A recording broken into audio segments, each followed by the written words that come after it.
CNBC released an inadvertently damning article on Joe Biden. Here's what it says. Joe Biden is in the process of narrowing down his list of potential running mates, and his allies in the business community are weighing in with their favorite choices. Since Biden announced earlier this month that he plans to pick a woman as his nominee for vice president, leaders of Wall Street, Silicon Valley, and other industries have been reaching out to him and his presidential campaign about whom they think should be on the ticket. Wow, according to people with direct knowledge of the matter. Some of these business leaders involved with the lobbying effort are fundraising for Biden's campaign. They declined to be named in the story because these conversations were deemed private. It's private to have oligarchs pick who our vice president would be. That's private.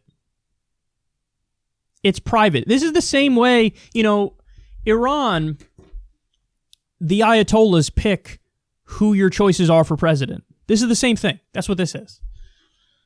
We have the money primary here. They have their religious primary there. We have the money primary here. We have the money Ayatollahs. And they're determining who Biden's vice president will be. If Biden wins, the vice president has a pretty decent chance of becoming president because Biden ain't looking too good right now. So that person, let's repeat it, that person is being picked by leaders of Wall Street, Silicon Valley, and other industries. And they're picking it largely because they've been top donors to Biden's campaign. They're not even, they write this article on CNBC and they're just doing it as, this is how it works. This is what's happening. They're writing it just in a dry, factual way. When any normal person reading that is going to be like, oh my God, there used to be a time where you had to at least try to hide your corruption. Now they just say it matter-of-factly and act like there's nothing wrong. This is business as usual. That's not morally grotesque to you people. So you're not picking VP based on merit. You're not picking VP based on policy priorities and how much they coincide with your ideology. You're not picking VP based on experience, record, whatever it might be. Some reasonable criteria. No. They're picking VP based on what the oligarchs say. Based on what the corporatists say. What the corrupt people who own the government, bribe the officials and own the government, what they say. Well, guess what, guys? They are only going to pick people who serve their agenda. Wall Street is going to pick somebody who's pro-Wall Street. Silicon Valley is going to pick somebody who's pro-Silicon Valley. All the moneyed interests, now other industry leaders, okay, probably some defense contractors on that list, they're going to pick somebody who's pro-war because they want to keep making money. They want there to be more war. This is who Joe Biden is. This is the status quo. That's what this is.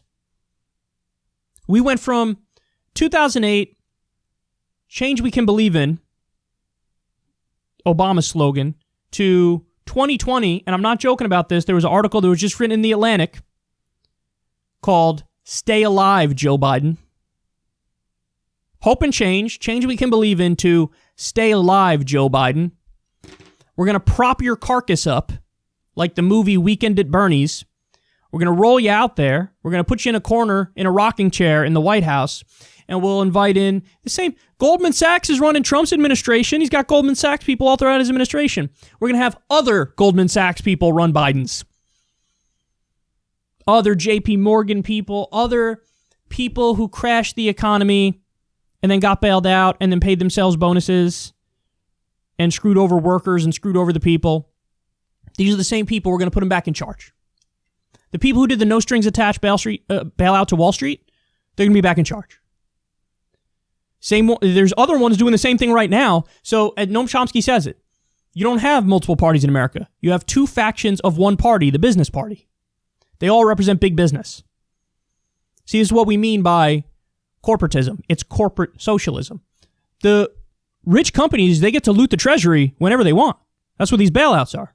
What do you want? Oh, you want an endless stream of taxpayer money where you cannot fail no matter what you do and you'll keep screwing your workers? Fine. If you pay me enough in campaign contributions, I'm your man. That's how it's going to go. And then they have the propaganda arm, the media, relentlessly push out these candidates as the serious choices and the electable choices and the real choices. And here we are. If that paragraph or that little excerpt doesn't make you feel ill, I don't know what to tell you. Me and you do not see eye to eye. Because that's as bad as it gets. This is the status quo all over again. This is Hillary Clinton 2.0, except Hillary Clinton with cognitive decline. And guess what? The race is a coin flip. Because when you have a pandemic and a market crash, all bets are off. A ham sandwich could win. Anybody could win in that scenario. So our national nightmare continues, and it won't stop.